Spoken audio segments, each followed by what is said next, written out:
natural resource programs. And our 12-year-old daughter was there, and she was, what, 10 then, or 11 maybe? Anyway, she finds some hula hoops that I had in the trailer. So she gets them out because she's bored, and she just starts hula hooping. I mean, it draws in the crowd. You know, so while the kids are hula hooping, you know, we pull the parents up. Hey, you ever seen this? And you would not believe what it's I mean, seriously, it was a magnet. And then all the kids had to try it. Right. You know, and she would put like 4 of them on. Oh, She would be yeah. doing all 4 of them, and she had a book. And she would read her book. And doing this little show off. You already got it when we get down here. So I said, you know, we need to start a 4-H hula hoop program. Hi, how are you? Okay. Can get you signed in there. I know you probably signed a whole bunch of stuff to get here, but that's for my purposes. That's cool. Did you make that? Yeah. That's cool. I have an arrow pin. Yeah. I like that. That's neat. Yeah, a buddy of mine lives.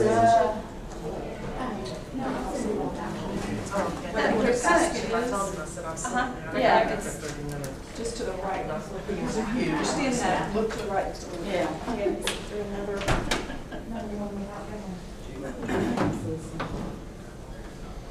We have a couple of kids that are really in citizenship. We do a citizenship day each summer.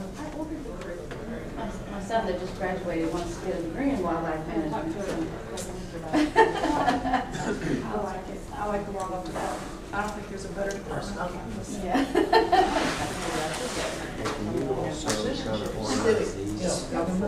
Yeah. Yep. That's what I was thinking. Now, do you want me to keep them collated, or do you want me to separate them? Why don't you A separate? lot of people just say, oh, it's community service thing. It's hard, This one put right here. but citizenship is more government. We're doing part, we told them ahead of time. that we- Wow. I'm gonna trip over this, I bet you. Do it. Y'all don't laugh at me. See, she doesn't laugh. She's already, she's practicing.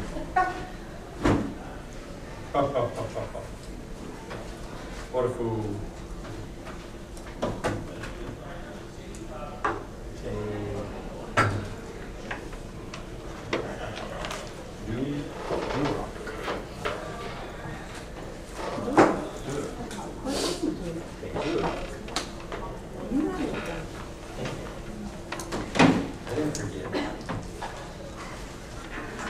I'm still carrying earplugs around from Are you? week before last. I was thinking last night I should have stopped at Vendor Row or somewhere and got me a customized set, plugged it in last night. He was up late working on things, and I was ready for bed. I was gonna say, I wasn't snoring, was I? No, you had the TV going. I didn't think I snored.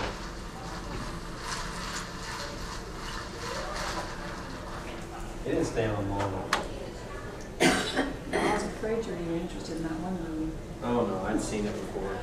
I actually didn't enjoy it. This one's a nice one.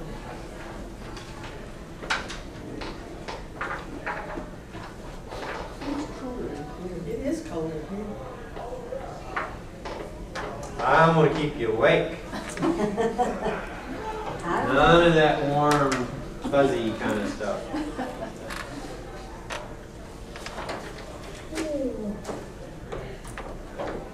You know, after lunch is kind of probably a bad time to have a program, don't you?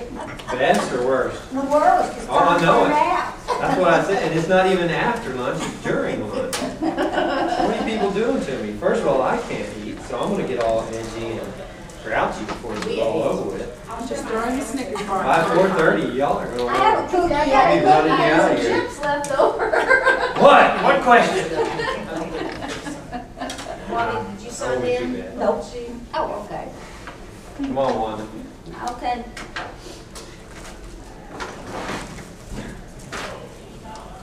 Give me a set of all the handouts once I'm in. Okay. That's not fair. There actually will be quite a few during sport fishing, so So we need to come back. come back. You'll never leave. There's so many other opportunities. Once I start, that door locks. Are you serious? Yes. I don't mess around. You know, I don't come here just to hear myself talk. You're gonna get trained, by golly. Matter of fact, I don't know where they get off only doing 4 hours. Shooting sports training is 2 days. Mine's All longer day than that. long.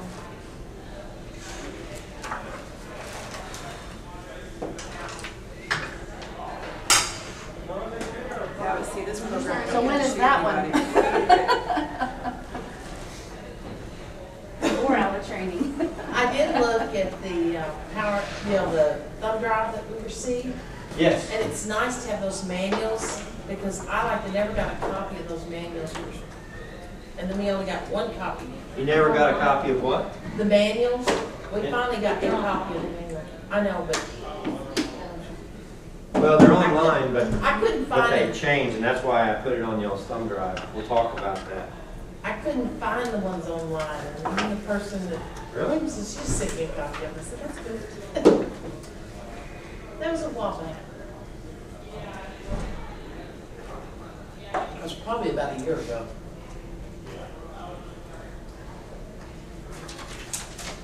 And now with them on the thumb drive, I can just copy that to other people. He was just like, never really said Well, to ask. Again, they He was like, wow. they are subject to change Yeah, it was pretty good. from the national He level. was Shame. he was doing And we'll talk about that. That's what you have to be Because careful about. a group of And I have to be careful about parents, it and we too. just completely volunteer. We Because they do changed this Friday year night. prior to Oh, the, okay. All the other uh, and stuff.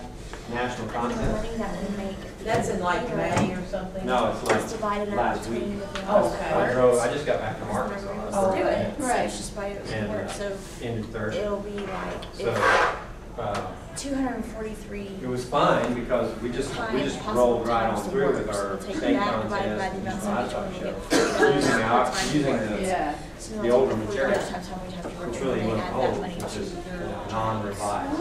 uh, But when and my it kids went makes to sense. national, If it doesn't, my they'll just team send you a went to check national, so you they don't had, lose out on they that. had to look So at anyway, we it. were working burgers. And I It was wasn't like, much. "Can There were you subtle do changes, but they make a difference. So our son that's a senior. When you get he up works, there and in so my that husband's like, contest. he was stuck on the But grill yeah, that's all the night. same Usually thing in there's consumer. more than one guy and they When you split go the to night. the national and Numbers consumer, all it's night. different Our than our club, state consumer. We've done it because here. that's not included in club funds. Well, It's and separate. I've modified Well, our our club state had a fundraiser contest Friday night here too, a grill racing uh, event that from we a were national hosting. just passed. So most of the especially club was for the there. different ages. Yeah. We'll So talk about that the too. other two families But that you we have did to. burgers with, Well, it they doesn't had really signed fit. up to work the grill racing, so Larry was selling burgers. So Not until, there not was until another March. family that's not in the club, their It's grandparents. a Houston They livestock were show. working on the older guy, No. that guy I'm out gonna- of the club. I'm gonna try to do a, was working him and his practice mom. contest So my husband's like, in the fall, I which was we've on never burgers done. all night long. But I was we'll Patch see. Lane, which is a really popular band, and a birthday I gotta get party through the summer at the first. SB hall. And our son was on No, buns it's all not. night. So he was over that hot stove I'm here. grilling the buns, or toasting the buns all night. He said they. No, we still have We took 4-H from agents 6 to 9. meetings that I have to do, He cooked some programs there, and then we've got another shooting sports That's how many training. burgers they sold. Is it And I nice? had a very good night. I was like, really? Well, how about? I was like, oh my God, I bet you're exhausted. So they get home till 10:30, and they had to get up at 4 this morning to feed the animals. know. and they You have spent anything lunch left? with them. Let that roll. That's the worst thing. For Yeah, our that- little that's the ones. easiest. So I was like, wow. Oh. He was And the really good thing about that exhausted is- by the time I Yeah. talked to him last night at 10:30. You So expect my problems. husband did the same thing. I know. The first contest was hard, and the second one got easier. Yeah. Before I came here, and he said, Mom, that food looked good last night. Oh, they were at DQ? Yeah, well, they were at DQ. It's like, well, this is the best burgers. Sometimes we're not ordering, we'll just go there and have it, and you just get it. Right, yeah. They're so They actually good. started the weekend. We have, thank you. I think everybody has so far. This lady right here is coming in. I don't think she's gonna stay though. She's looking scared. Yes, a title of Natural Resources Programs Lead. And that encompasses a lot of things. It encompasses what we're looking at today, the wildlife habitat program, encompasses sport fishing, and it encompasses anything really that doesn't have a specialist working on it in natural resources. Shooting sports also falls under my office. And so with just the three that were mentioned, with shooting sports, back to the two that we're going to talk about today, a lot of work, a lot of things are already covered. But we also do a roundup contest now, wildlife roundup contest, which is kind of neat if you haven't heard about it. It incorporates 5 different project areas in 4-H that are already existing. It's shooting sports, sport fishing, entomology, forestry, and WEP, the Wildlife Habitat Program. And it takes bits and pieces from each one of those and draws information so that the participants have to look at all that material. Some of them are very in tune with bits and pieces, some of those different projects, and then some of those are new. The one that really is kind of new to a lot of them is entomology. And so they're having to learn a little bit new material, which is good. And maybe they want to take that project on. That's kind of the impetus of kind of making that conglomerate. It doesn't take away from the entomology contest. We don't have a forestry contest anymore, but we're looking at that for down the road. But anyway, it kind of gets everybody looking at different things, and that's kind of what it's all about, right? And I kind of feel like Roundup is that way. Anyway, that's what I do, and I run around the countryside doing all kinds of trainings and events and such like that. And I'm sitting in the office a little bit, so I'm going to give you my contact information, but it doesn't necessarily mean you're going to catch me right away. Please bear with me and keep up with it, and we'll get out there as soon as we can in terms of getting back to you. What I do encourage you to do, though, now is look at our web pages. And I heard somebody say they had a hard time pulling some information off in terms of the manual for this program and a few other things. But if you'll look at that web page and go through there, and I don't know how many of you are on that thing very often, and I'm talking about the state 4-H website, texas4h.tamu.edu. And you'll see it up here on the board here in a little bit more. But when you go on there, when you first open that up, there's a search box off to the right, in the top right corner. Type in whatever you want. And in this case, you can type in WHEP. WHEP, Wildlife Habitat Education Program. And it'll come up to a series of links, and you just pick the top one. Usually the top one will take you right to the web page that it's designed for. You can type in shooting sports, do the same thing. You can type in sport fishing. You can type in natural resources, and it'll take you to those little links. Now, right now, I've got WEP, sport fishing. Let's see, WEP has its own page, but I've got WEP, sport fishing. Let's see, shooting sports, wildlife contest, outdoor challenge. All of those are listed under natural resources. And so you can just type in natural resources, and that can be your kind of home base, and you can go off from there. But there's lots of material, and there's going to be lots more. And so that's going to be one of my major communication tools, is to start putting announcements and such like that up on that particular web page. So start looking at that, and that's a good place to start when you have questions. And as long as you're not needing it immediately, go and search it out. You might find it there quicker than you would trying to get an answer back from me. Okay? All right. Well, this is a 2-tiered kind of little training today, and I want you to feel like I know I was messing with you earlier off camera, but I want you to feel like you can leave when you need to. If there's something else in midstream that you want to go look at, that's fine. If all you're interested in is the wildlife program, not really interested in the sport fishing program afterwards, that's fine. Take off and do what you want. Otherwise, stick with us, and we're going to just kind of transition from one to the other and kind of work it that way. So, to start with, did you test this thing? Does it work? see if this thing works. It does not look at that. To start with, I want to get us thinking about habitat. This is a wildlife habitat education program. And if you have looked at this before, and maybe even on your materials because it's recently changed, it used to be the Wildlife Habitat Evaluation Program, which is still what it is. It's not changed in anything but one word. But education, the national committee changed theirs to education. And I kind of like that because it explains it more, or it actually opens it up more. It makes it more broad. So I don't have to explain what does evaluation mean. When you get into it, you'll learn what the evaluation means. We're looking at different habitats and we're evaluating them to see if they're good for certain species. And then if it needs some sort of change, then we learn how to manage for that change. That's what the program is all about. But education leaves it broad. And I like that in a sense too. And you'll hear me say this again later on, I'm sure, that if you are not interested in the contest that this program culminates in, which is what most people are looking at, they're looking at the contest. But if you're not, if that's not what you want to do or what your kids want to do, that's great. Take this material, take this program, this curriculum, and I'm going to give you a curriculum today. I'm going to give you one that I've printed up, and we'll talk more about it, but take this and use it. Just use it for educational purposes. And I think it's a great program. I was talking with some folks. We just got back from the national contest this week. And I was talking with some folks from other parts of the country.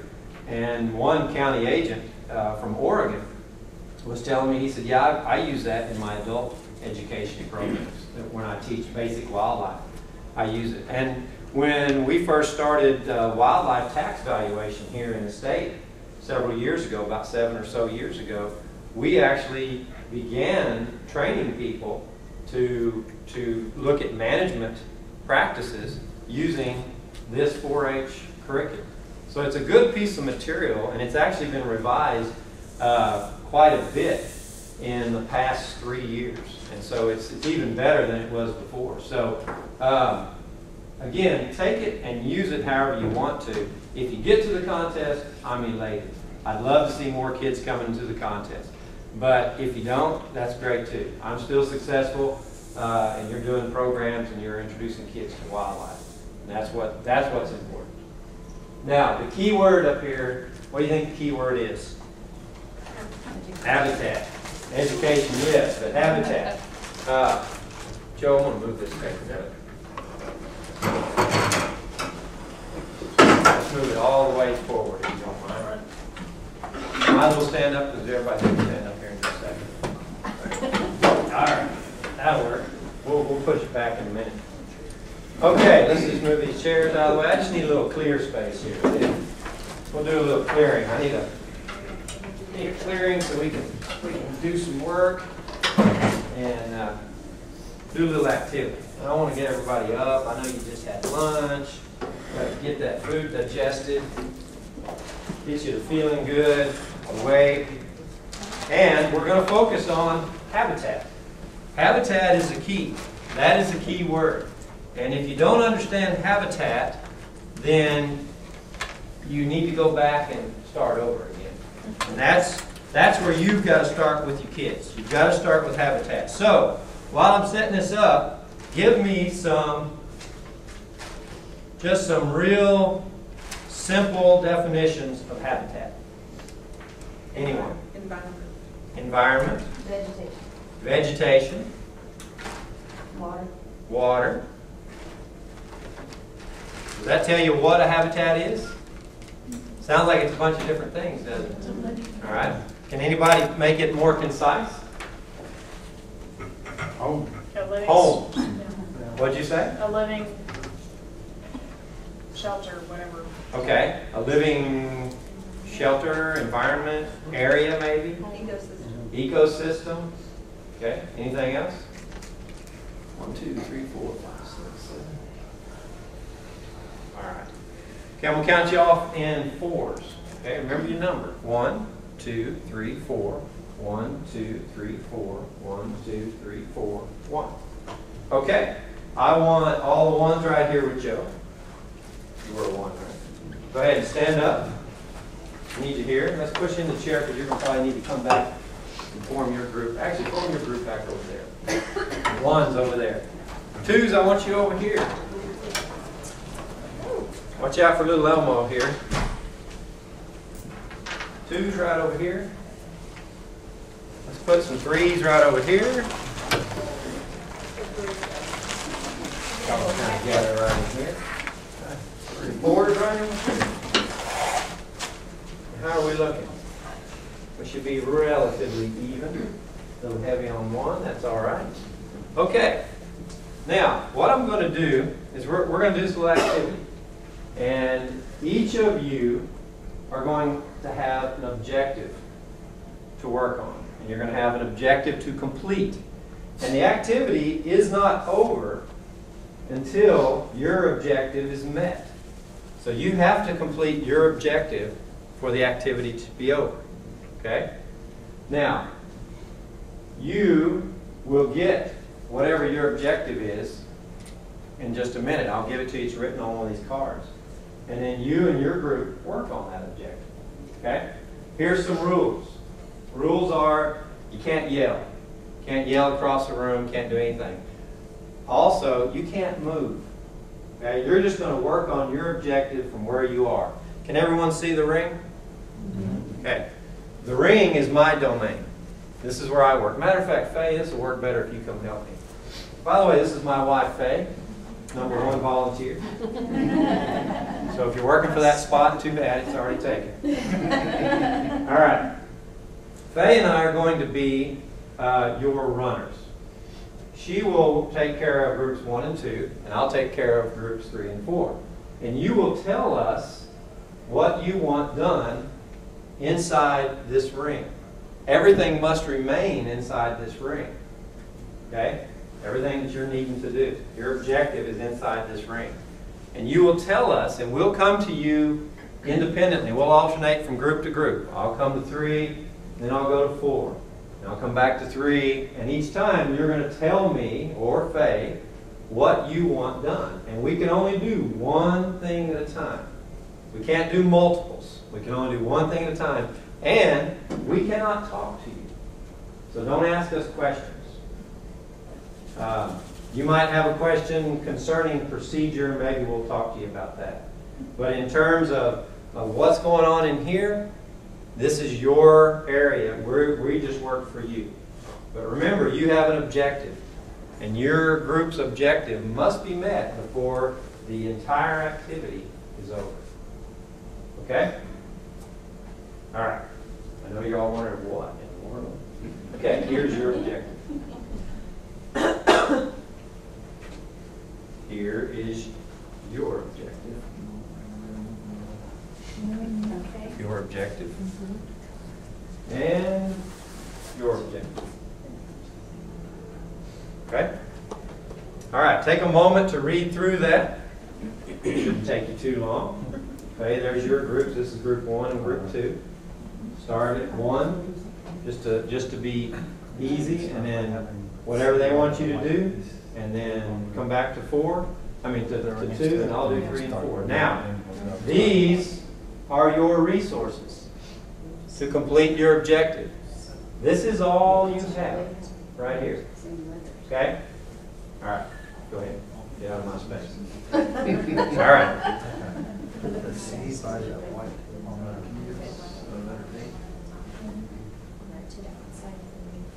Good start. Yes.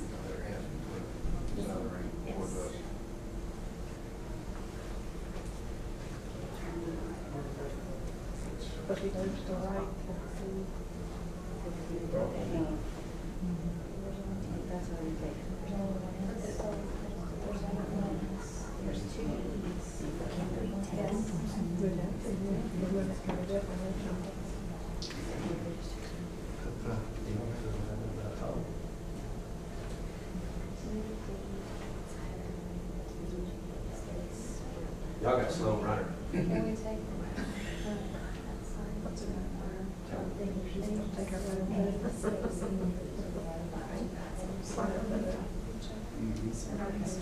Go ahead and keep it at E.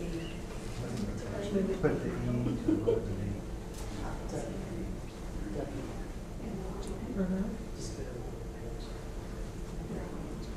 On our side. Our side.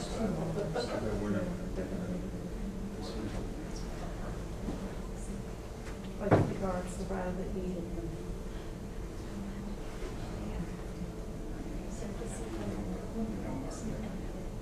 Okay. So notes, you want me to? Take an O and put between C and D. Okay.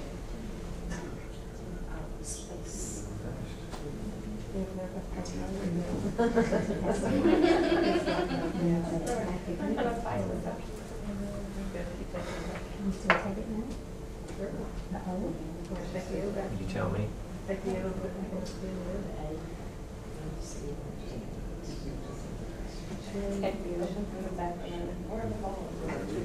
the right of our. Keep taking it back.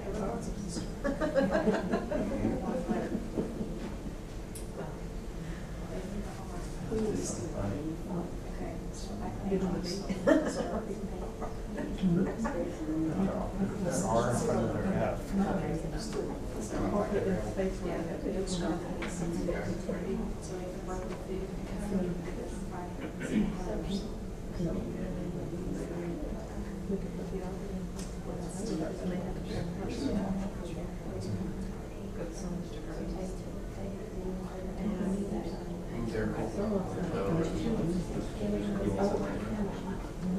Okay, wait a second. Do a final cross reference. Take the R. We didn't do anything on their school. So we can put our own. Okay, so take the O from their food and put it next to their head. Just to the right of their head.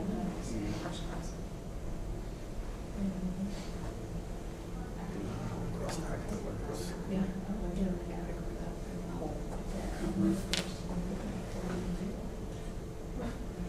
Okay.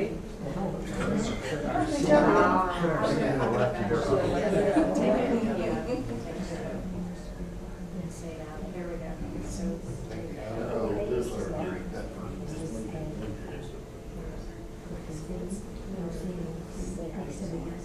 First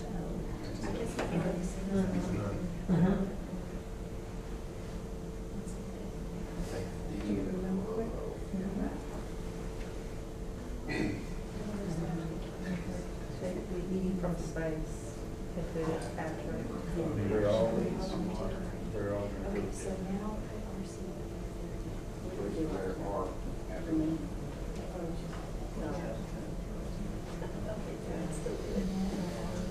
Okay. Put the H in space. Purpose.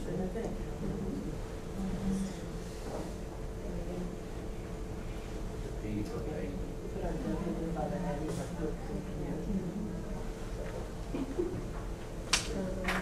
The T from the water. Just in here, out next to the right of the A.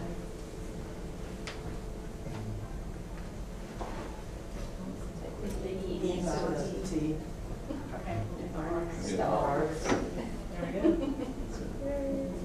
All right. Now, what did you learn here? They all work together. Okay, there's more to a habitat than just its single components, right? And they all have to work together. Not only do they work together, but they have to be suitably arranged, correct? We can't have them just any way on here. They have to be suitably arranged. Now, did I ever tell you this was a competition? Did I ever tell you not to work together? Okay, I only put you in groups and gave you an objective. But what did it turn into? Competition. A world of me, right? A world of me. And that is very typical of what we see in the natural resource world when we have all of us as users. Do you think everybody felt the same way or thought the same thing about the rain we had today? Do you think there were different thoughts going on? Think somebody thought, boy, our good old country needs some rain. Think there was that? Think there was, thank goodness my lawn is going to look so much better and I'm not going to spend so much water. Think there was that? Think there was, I might get a crop in, I might not have to sell all my cattle now. Think there was that? Okay, you think there was, well, now we're not going to have to buy that water from Lake Texana that tastes like muddy catfish anymore. Think there was that? Yeah, there was all kinds of different thoughts about that one little resource event. And when it comes down to this, there's a lot of different users out there, professionally and privately. And we've got to work together to make this thing work. And if we want habitat for our wildlife, we got to work together. It can't just be, I'm done. I've got what I need, I'm done. Did anybody hear that today? Did anybody say that? Well, they did over here. They might not have over there, but they did over here. There was that, we're good, we're done.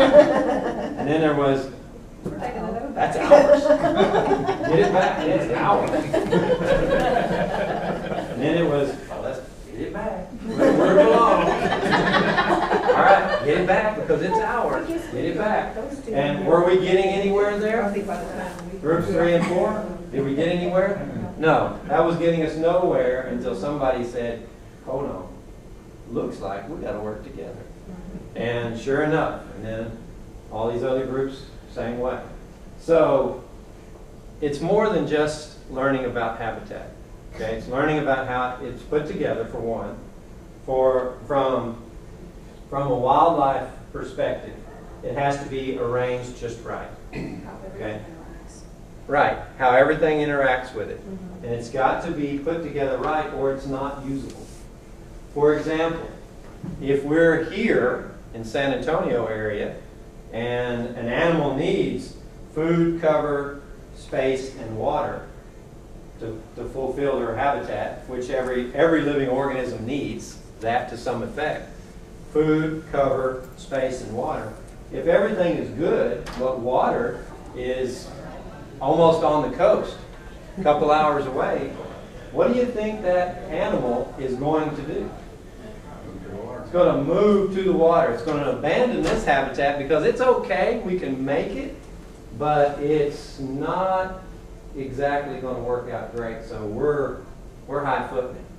Okay? What would we do if we didn't have the luxury of pipes and big trucks and things like that? If we depended on what fell from the sky or came downstream, what would we do as a people? We would move as well, right? Okay, once upon a time we had to react that way. We don't so much anymore. We might have to learn to. I don't know if it keeps up. It wasn't a bucket filler today. We got a nice rain and we all are thankful for it, but it just, I wouldn't have wanted to depend on that for the rest of the summer. So that's important, the arrangement. So you can't just say, okay, I got food, water, shelter, space. It's all good and good. We can take care of whatever animal we need. And that's not the case. All right? It has to be suitably arranged. And it may not be suitably arranged for one, but fine for another. Okay? Now, let's back up a little bit and let's take these apart. Everybody knows what food is, right? Water. What about cover? What is cover? Shelter. Protection for what? Does a bird live in a nest? What does a bird do in a nest?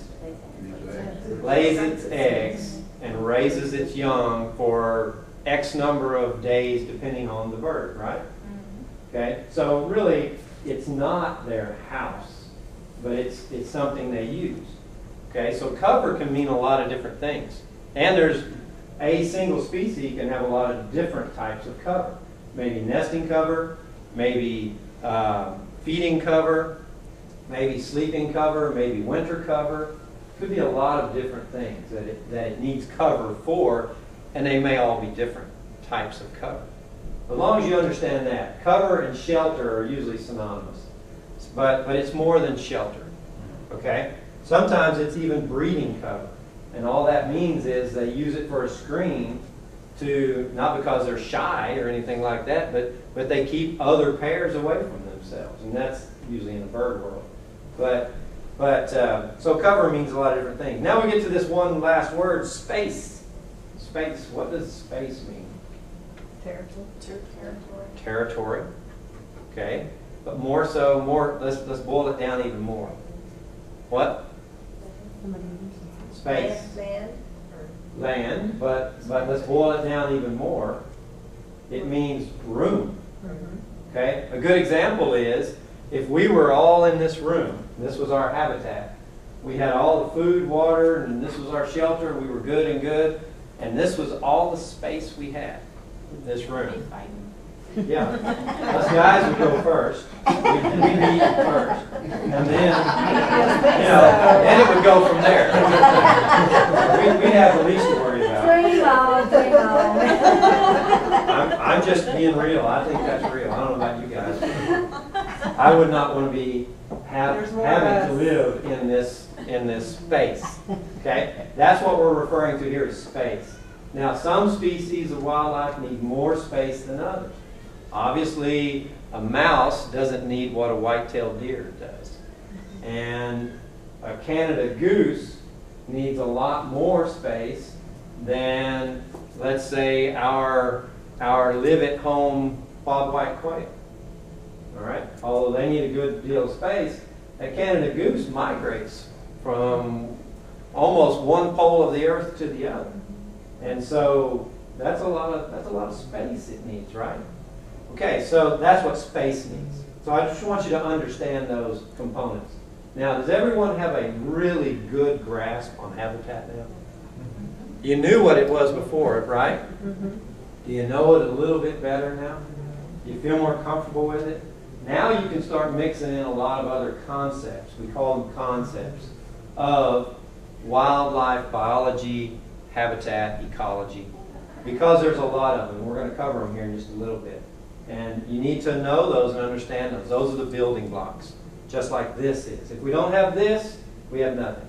So we have to start with that in management, in life, and in this program. All right? So, thank you very much. Let me have your objectives back. As you can see from the well-worn card, I like to use them over and over. I am a recycler as well. Yeah, these are just sponges. I've known people to use tennis balls. I've known people to use ping pong balls. I like the sponges because they don't roll. They will show the letter and they'll sit. And if you're outdoors, these won't blow as easy as a ball would. Just wherever. I'm going to move this table back in a minute. And I got a sheet I want y'all to sign. But also in a windy environment, you could even wet these, get these wet, and then they won't blow. Now you don't have to have a hula hoop. Hula hoop's nice and makes it convenient. There we go. Thank you, Joe. But you can use the lid on a ice chest. You can use a lid on one of these tubs. You could use this lid of this box. You can draw a ring in the dirt with your toe. You can do all kinds of different things. So you don't necessarily have to have exactly what I've got here. Just the premise of what's going on.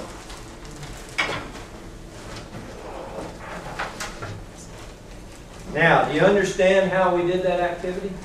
Do you understand why Faye and I didn't say anything? Okay? And it's good. We have to keep you off of the circle as well. And I'll be honest with you, it's harder to do this with adults than it is with kids. Kids will usually, they'll get that pretty quick and they'll start working together, but they are very vicious as well. We all are as human beings. But if I were to let adults go down there and move their own pieces around, their own resources, it would get ugly down there. And so I've learned a long time ago that we do it for you. And you stay in your group and you can't yell. And that kind of keeps down the hey, you know, because that'll get going too. So that's just one way to introduce habitat. But I like it a lot because I can cover, as you saw, a lot of different topic areas, and you can go off in different areas with that activity. Okay, let me get me a drink real quick. I've got a real short little PowerPoint I want to throw up at you. That just covers some main points, and we'll go through it and then we'll talk about it. See if you have any questions. See if this thing works. There we go. Okay, I kind of described to you all the different things I do. Everything I do boils down to right here, and really this statement. But right here, land stewards. Even if it's a shooting sports program, I twist it somehow so that I'm working on their stewardship, because I want them to be stewards of the land. I don't care that they become biologists or anything that will work with the land itself. As long as they have that stewardship concept right there, then these kids will carry that through to their adult life in whatever they do. And if they are doctors, lawyers, engineers, bankers, even better. Because now they're going to be willing to throw some of that money in that direction. And, you know, if you're just a poor old wildlife biologist, you know, you can do a whole lot of work and put a lot of sweat equity into it, but that's about it. And you can do a lot of teaching, but I would rather every person, every kid that comes to the program grows up to be a land steward. And a steward of the land doesn't mean you have to own land. And I try to tell them that. You know, you don't have to own land to be a steward of the land. Has anybody ever walked down the sidewalk or gone through a park? I walk regularly around our city park, one of our city parks we live near, and pick up trash. Anybody ever done that? Even though it wasn't yours? To some kids, that concept is odd. Why would I want to do that? Because it's your land. It's your natural resource. And what you see down there, whether it's a plastic bottle or whatever it is affecting your resource. And your stewardship should lead you to want to pick that up. It drives me crazy. And sometimes I have to stop myself because I'm on my walk, right? I'm on my time, my exercise, and I come back with, I have a plastic water bottle cap in each hand, and I'm walking like this and something under my arm. You know, I don't get much exercise that way. And my dog sure hates it because she has to stop all the time and wait till I pick up something. And I usually drop everything a couple times. But being land stewards is very important to any program that I'm working on. But this one in particular, because we're teaching wildlife and fisheries management to our future land stewards. And again, they don't have to be owners of that land. And that's one point I want you to get across to them. Do not have to be owners of that land. Because even if they're advocates in voice and actions, that is something we need desperately.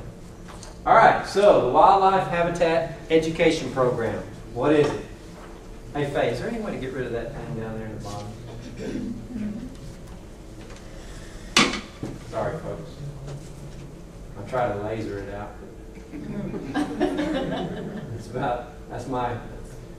That's another reason Faye hangs around with me. She's my IT person. All right. Program to teach you the principles of wildlife management. It is that. That is it, what it is. You know, we talk about wildlife management and what it is, what it means, and how to do it. And it's a great program for that. It's also a program to develop youth leadership abilities. When you get this going, you're going to have juniors all the way up to seniors, and you're going to have experience all the way down experience. You know, whether it just came in or they've been with you for a while.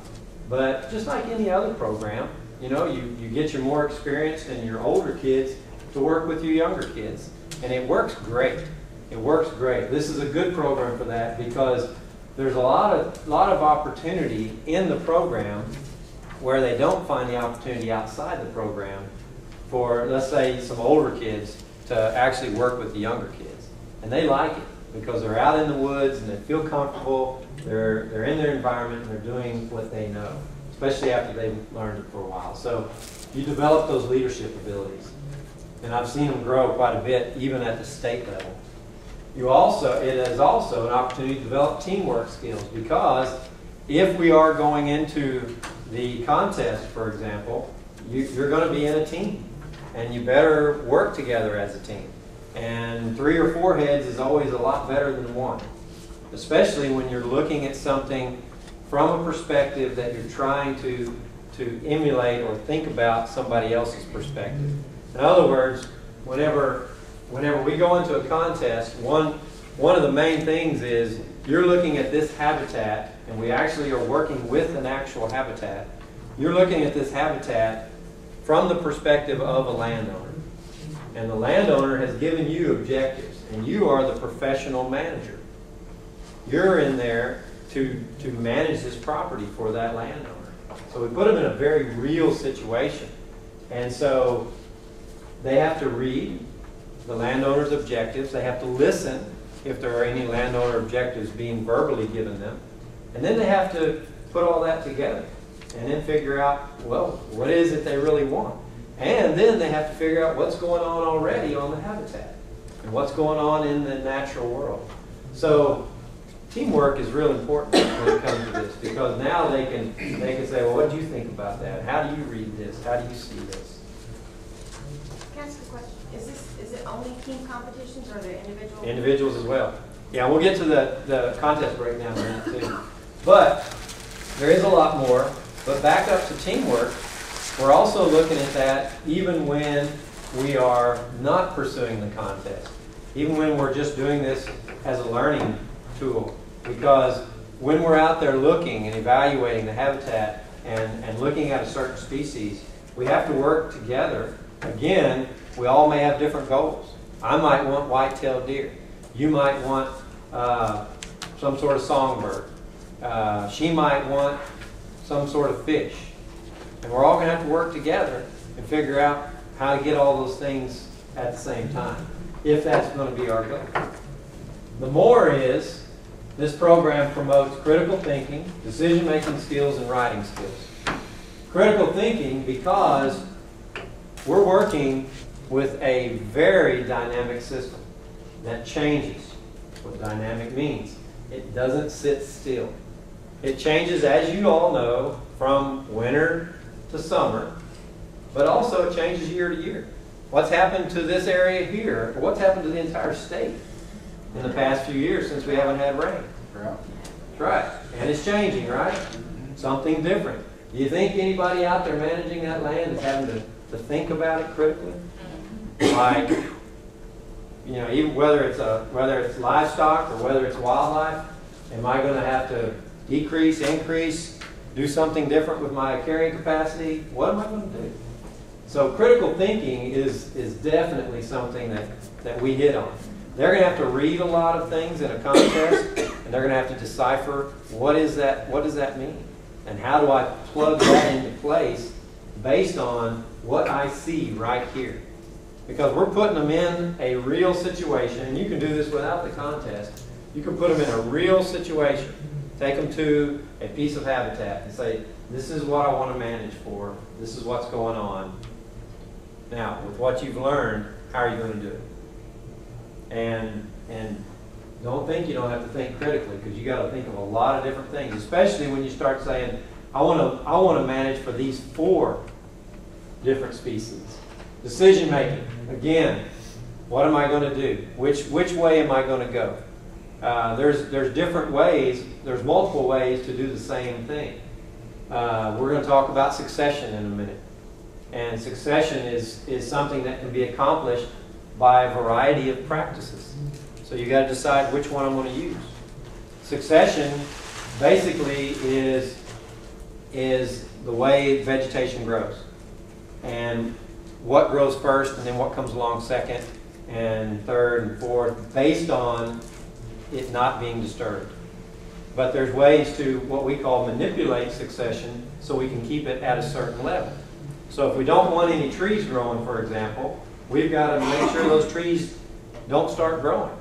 So there's ways to do that. You can burn, you can mow, you can disc, you can use herbicides.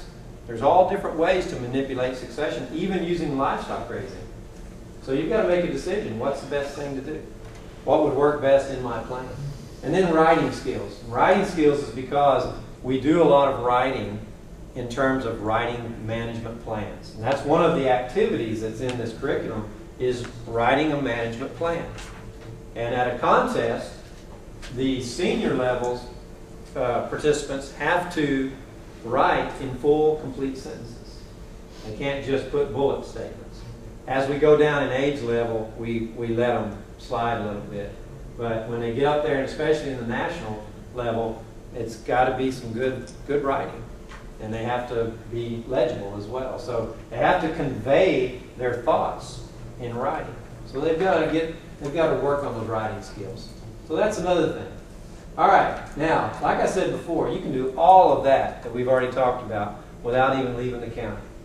Again, and I encourage you to turn this first into a wildlife program in your county. And turn it into that, and then go from there and go to a contest. Make the contest secondary.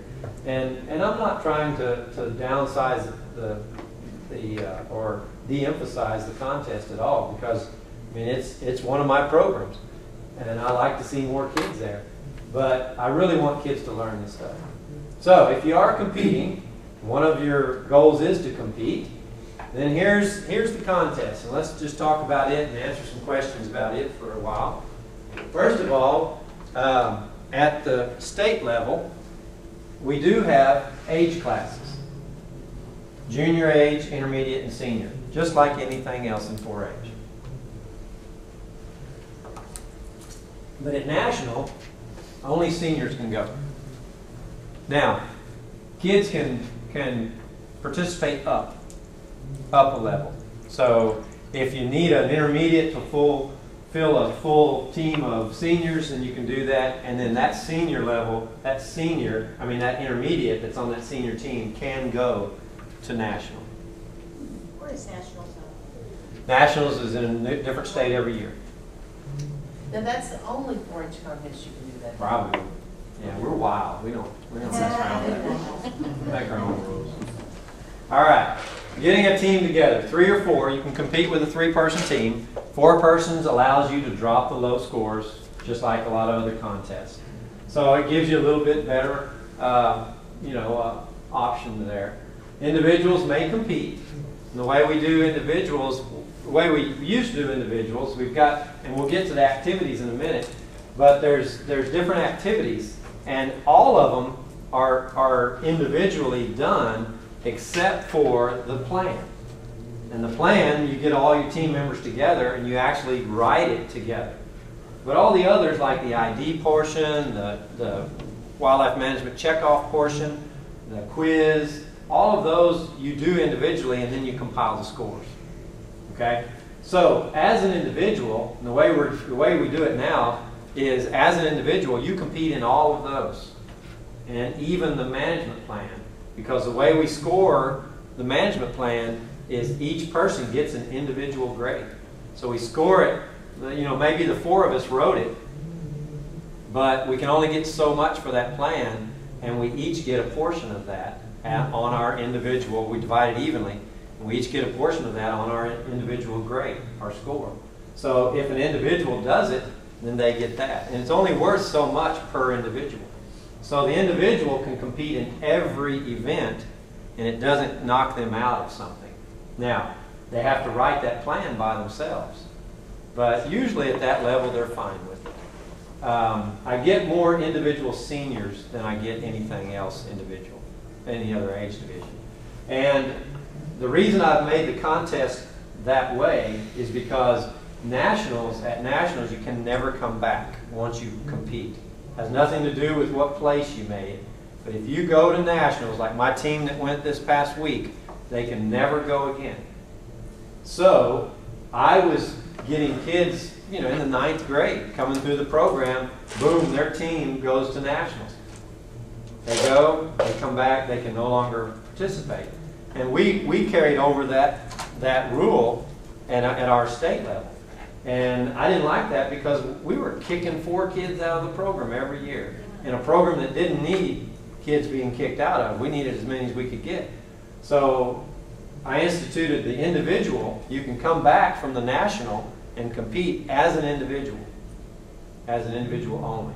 So therefore, you're not eligible for the winning team anymore, and you can't go on the nationals. But you can still win high point individual. So it has gotten those kids back involved, and we're maintaining them. So works out well. So individuals do have a strong place in the program in terms of the contest. Work within local 4-H club or county project group, and then you can do what you want in terms of forming a club or a group, however you want to set it up. And I think y'all are probably all familiar with how the local 4-H program works. And so you can run it any way. There's one of everything across the state in terms of this project. Some of them use it as just a portion of their club activities in the year, and some it's their project focus. And they have other clubs that they participate in. All right, what do you need to compete? And this is for you and for the kids. You need wildlife management concepts and terms. You need to know those. Those are in your guide. We'll talk about those in a minute. You need to know wildlife species identification and characteristics. Again, those are in your guide. And the ones you need to know are in your guide. Wildlife species habitat requirements, wildlife management practices. All of those things in the guide. You don't have to write those down. They're in your guide, and we're going to go through that guide in just a minute, the curriculum. All right, what else you need to know to compete? And I love this photo here because what's going on? What event do you think this is? The game, the plan, Mm-hmm. the game plan. This is writing the management plan because they're all together, right? All right. So these 3 here are intent. They're working on it. They're doing what they're supposed to do. This guy here, he's had a tough day. And he's already tired, and he's going to take him a little siesta because these are the smartest ones, and he knows it, and he's going to ride on their coattails. Well, now, we can't do that anymore. And because the way we work this is we used to do oral reasons in this contest. And we had an activity that you had to decide between 4 aerial photos which was the best for bobwhite quail. How did you rank these photos? Which was the best ranking for white-tailed deer? So you took those same photos and you rearranged them, you know, 3, 4, 2, 1, 1, 2, 3, 4, whatever. Y'all know those rankings. And that was what we talked reasons on. We picked 2 of them, and we did about 8 of those, and we picked 2 species, and we said, you know, how did you place the photos for bobwhite quail? And they said, I placed them so and so and so and so because, and that was their oral reasons. Well, now, to make it even more realistic and to the point of what, you know, our objective of creating some wildlife managers, we have oral defense of the plan. So they have to get up, and it's kind of like you. Has anybody worked on a graduate degree before? Getting up in front of a panel of professors and defending your work, your project work, or getting up in front of a panel of landowners or a board of directors of a land trust and defending why you want to put this management plan in place. So they have to get up there individually. They can't come as a group. So they come up individually in front of a couple, 3 judges, and they have to defend their plan. They're asked questions by the judges. And so this cat here isn't going to fare too well when he's asleep. So teamwork is important. And we tell them that a lot now. We talk to them quite a bit about how used to, some, especially the older ones, you could, you know, if you weren't too savvy on the plan, you could kick back and relax. If your handwriting was crummy or you didn't sketch very well or whatever, you know, you just kind of rode on the coattails. Not anymore. You better know what's going on or you'll be lost. Activities on the contest. This is the way they're arranged now. Number one activity is on-site recommendations of wildlife management practices. So what happens is we take them to an actual area, and they have studied a chart in their book that correlates to an ecoregion that comes out of the book. And there are roughly around 15 to 18 different species that are part of that ecoregion. And so they've studied those, and they've also studied what management practices work for those animals and why. And then what we'll do is put them in a habitat, and we may give them a few field conditions, such as in this old coastal Bermuda grass hayfield bordering the lake, landowners want to restore the habitat to attract local wild turkeys and wood ducks. Does that tell you anything? They used to be what they want to do. It tells you what they want to do, but it also tells you more. Once you get into this, you'll learn that right there tells you a lot. Did it tell you anything? Tells you what's in there, and what are you gonna have to do to bring it up? Right. What is it telling you though? What the plan? That there's Bermuda grass in there already. Does anyone know what Bermuda grass does for wildlife? Coastal Bermuda grass, what a hayfield does for wildlife? Nothing. Nothing. Unless it's overgrown and tall, it might provide some cover. But in terms of food cover, a coastal Bermuda field does nothing. It's like a desert to them. So, you're going to have to come in here and you're going to have to establish native grasses. That's one of the management practices, to establish native grasses and forests. Because typically we kept all that out of a Bermuda haygrass because we didn't want it. We wanted monoculture. We wanted one plant to be growing in there. Matter of fact, we killed everything we could out of there because we wanted clean hay, right? All right, well, again, so those kind of things tell you. So they've got those, they go out in the field, and they got this checklist, which has all the management practices down one side and the species we want them to manage for up on the top. And they go out there and they do it per species. They do each species individually. And they'll go through there for eastern bluebirds. They'll go down through here and they'll